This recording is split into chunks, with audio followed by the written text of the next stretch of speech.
In today's Umamusume video, I'm going to be talking about the differences of parent farming in scenario 1 and in scenario 2. Which one should you do it in? What are the pros and cons for each of them? If you want more Umamusume content, be sure to hit that like and subscribe button. And if you want more in-depth help, or if you want a great community to hang out in, you can join my Discord in the description below. Otherwise, let's go ahead and get started. First things first, if you want to get the URA finale spark, which will give you speed and stamina, you're going to have to do the URA scenario. If you don't really care for taking a power wit spark, then you can do the Unity Cup. The biggest difference lies within how do you want to take your skills. If you are looking for very specific skills, for instance, if I were to turn around and say, I want to get mile corners here, and I want to get late surger corners here, and maybe I want to get mile corners and potentially slipstream, you would be better off going into the scenario 1, the URA scenario.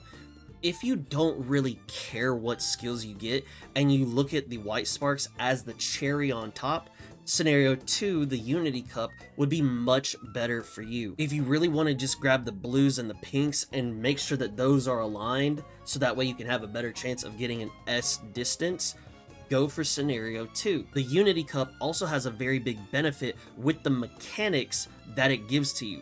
Because you can turn around and get the explosions, you are actually able to get potentially higher stats. And that threshold being 600, which is where you can potentially get that 3-star blue spark, makes it that much more accessible compared to scenario 1. Now, the biggest thing to note is that when you're looking at characters, before you go in, you want to make sure that you do not have as many A's as possible. So for instance, on Maya no Top Gun, if you go into her run into Unity Cup, you want to make sure that the late and the end stay as a B aptitude, because the hints that you will receive from whatever character does the explosion will give you a skill based off of your aptitudes. So Maya no Top Gun would be getting skills in the front pace, medium, and long.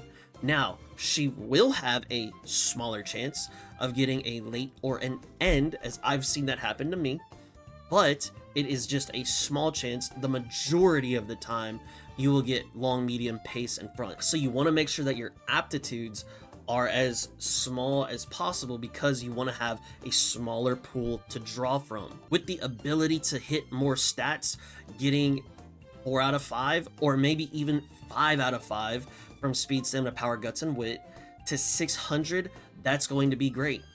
Beforehand, before the guts change, we didn't care about guts or wit, but now having those as 2 or 3-star blue sparks, that is going to be very good. So the Unity scenario enables us to get to those stats much easier. The next thing to talk about is the races.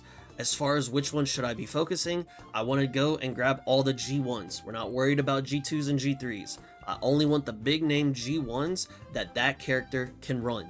So that way you can have better affinity with all the other parents, grandparents that you make for there on and out. Now, there is a world where you could turn around and say, I want these specific whites, grab them in the URA scenario, take those parents and grandparents and swap them over to the Unity Cup, and then try to add on top of those. Now, that is a very extreme and a very long process, but that is an option available to you.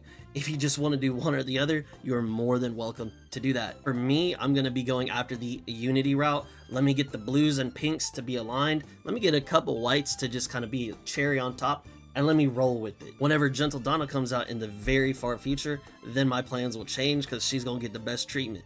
If that is already here for you, if your Oshi or if your favorite character is here for you, I would hit the whites, do what you got to do here in the first scenario, and then you turn around and get them to get juiced up in the second scenario to give your Oshi, your waifu, your favorite character the best possible things that they can get. The most important thing is that we turn around and win all of our G1 races. So depending on the team name that you choose, you could turn around and get the gold skill if you beat Rico's team. If I did, and let's say I bought No Stopping Me, I could get a chance at getting Nimble Navigator as a white spark. However, that is bonus, that is not the priority. The priority is getting your G1 races on lock. And then if you want that gold skill for ramp up, which I believe is called It's On, you want to try and get your team rank to S, so that way you could get ramp up as a white spark. Now, with all that being said, if you want to be specific, go to URA. If you don't mind the general, hit the Unity Cup.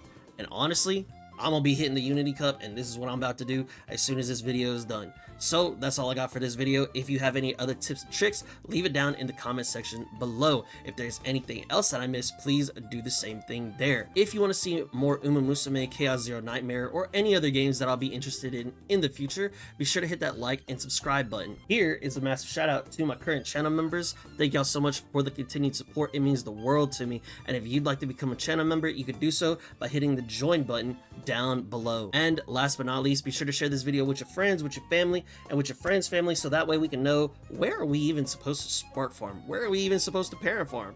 Thank you so much for watching, and I'll catch you in the next one. Peace!